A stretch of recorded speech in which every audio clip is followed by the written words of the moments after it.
Eu tenho um aviso aqui muito importante, não só para aqueles que estão aqui na igreja, mas aqueles que nos acompanham pelas redes sociais. Nós falamos em defesa da vida, nós falamos em vida para todos, vida em abundância, e esta tem sido, ao longo de toda a história da igreja, a sua maior preocupação. A ação da igreja é em defesa da vida sempre, sempre, né? Coloca a vida à frente e acima de todas as outras coisas. E é assim que a igreja vive e é assim que a igreja age.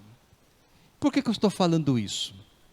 O ano passado, quando começou a pandemia, logo no comecinho a gente achou que a pandemia não ia chegar muito longe, né? A gente ficou assim, muito tranquilo, mas logo a partir do finalzinho de março, começo de abril, a pandemia começou a alastrar em todos os lugares. Tanto que aqui na igreja, na nossa cidade de Uberaba, nós ficamos fechados um mês, o mês de abril inteirinho.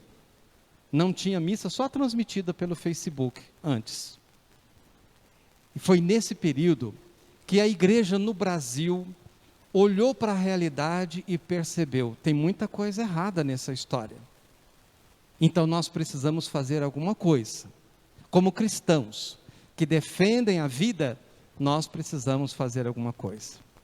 Então a igreja católica no Brasil resolveu fazer um pacto chamado Pacto pela Vida e pelo Brasil, defendendo sobretudo e especialmente os mais pobres, os mais necessitados. Algumas entidades se juntaram, por exemplo, a Associação Brasileira para o Progresso da Ciência, Academia Brasileira de Ciências, Ordem dos Advogados do Brasil e a Comissão de Defesa dos Direitos Humanos Dom Paulo Evaristo Arnes. Fizeram uma carta, assinaram e depois mais ou menos 80 instituições do Brasil também se tornaram signatárias, ou seja, assinaram esse pacto pela vida. E eles lançaram o pacto dia 7 de abril do ano passado, no Dia Mundial da Saúde. E lá, esse pacto pedia, exigia que pudesse se fazer algumas ações para que o povo brasileiro pudesse vencer a pandemia do coronavírus. Mais de um ano, 7 de abril do ano passado, nós estamos hoje, dia 16 de maio. Mais de um ano. Algumas coisas já foram feitas, mas nós precisamos fazer ainda muito mais. Então a igreja, esse ano, resolveu pegar esse mesmo pacto em defesa da vida e do povo brasileiro e pedir às pessoas que pudessem anunciar, transmitir, levar para as outras pessoas essa nossa preocupação. Como é que isso vai ser feito? A igreja elaborou 5 pedidos. 5 pedidos. E é bom ressaltar, não tem nada a ver com política. Não tem nenhum grupo político envolvido nesse pacto pela vida. São as pessoas que estão preocupadas com os mais pobres, com os doentes, os contaminados, com as famílias necessitadas. Então esse pacto, ele precisa ser vivido e esses pedidos, eles precisam chegar até as autoridades. E como é que a gente faz isso? Assinando junto com a igreja e essas outras entidades esse pacto. Aí eu vou explicar como que nós vamos fazer. Vou apresentar aqui o primeiro pedido. O que nós queremos? Alguém aqui não quer vacinar? Está vendo? Mesmo se tiver um ou outro, mas a maioria quer vacina, não quer? Eu estou doidinho para chegar essa vacina. Eu não posso passar de frente a um posto que meu braço já faz assim. Vacina pelo SUS já contra a Covid-19 e oxigênio para todos. Embora tenha sido uma proposta do ano passado, nós não podemos permitir que as pessoas morram por falta de oxigênio. Então, vamos pedir que o governo, as autoridades, providenciem isso rápido, né? Porque não pode faltar nem a vacina para todos, e também nem oxigênio. Segundo pedido, auxílio emergencial no valor de R$ 600 mensais até o fim da pandemia, como forma de enfrentamento à fome, miséria e emprego.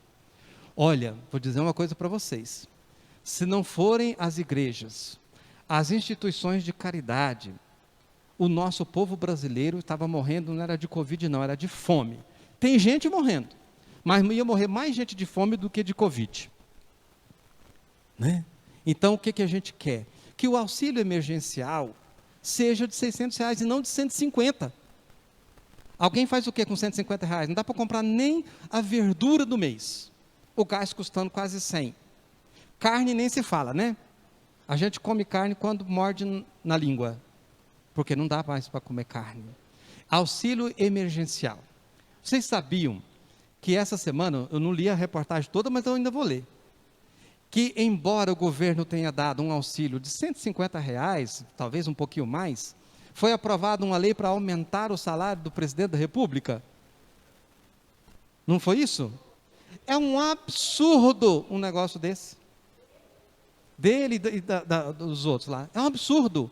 Enquanto oferece R$ 150 para uma família comer, aumenta o salário do presidente. Né? Olha o que nós estamos pedindo. Auxílio emergencial de R$ 600. Tem alguma coisa de política nisso aqui? Não temos. Terceiro, investigação dos crimes cometidos com afastamento das autoridades envolvidas e responsabilização pelas ações e omissões contra a vida do povo. Nós não podemos deixar aqueles que se aproveitaram da pandemia ficarem sem investigação. Tem que investigar quem errou. Gastou o dinheiro do oxigênio, que era do cilindro? Tem que investigar. Gastou o dinheiro que era para comprar vacina? Tem que investigar. Então estamos pedindo isso, por favor. Investigação dos crimes cometidos. Próximo. Liberação de recursos para financiamento da economia popular solidária, das micro e pequenas e médias empresas e para a agricultura familiar agroecológica. Nós sabemos que os maiores afetados pela pandemia, do ponto de vista financeiro, são os mais pobres. Né? Os mais pobres. Os pequenos, micro e médio empresários e aqueles que vivem de economia popular, esses é que perderam a sua renda. Então nós queremos que o governo ajude essas pessoas. Ajude a ter um recurso financeiro. Né? Se uma empresa grande está com dificuldade, vai lá no banco, pega dinheiro emprestado. Até o BNDES, que é o Banco do Governo, faz isso, empresta para eles. Mas para o pobre, aquele que trabalha em casa, muitas vezes não tem a chance. Então nós estamos pedindo que favoreçam as pequenas empresas, a economia popular e, como diz ali, a agricultura familiar agroecológica.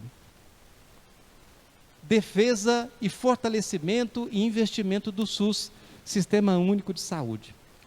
Eu não sei se vocês sabem, acho que a maioria sabe, o nosso Sistema Único de Saúde é o melhor do mundo. Do mundo. Todo mundo quer copiar o nosso sistema. Por quê? Porque esse sistema chega em todos os lugares, lá nos postinhos de saúde dos lugares.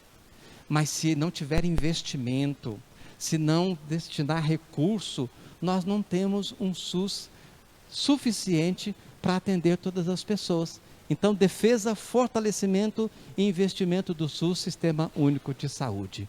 Acho que acabou. Né? Vejam, são 5 pedidos que a igreja e outras instituições estão fazendo em defesa da vida. Então, o que nós vamos fazer? Se você quiser ajudar, digite lá, Pacto pela Vida e pelo Brasil, da CNBB. E lá vai ter um link. Você clica, vai aparecer essas 5 propostas e você coloca assim, assino. Tem nada de político, não tem nenhum partido político envolvido nessa história. Somos nós responsáveis pela defesa da vida e pela defesa do povo brasileiro.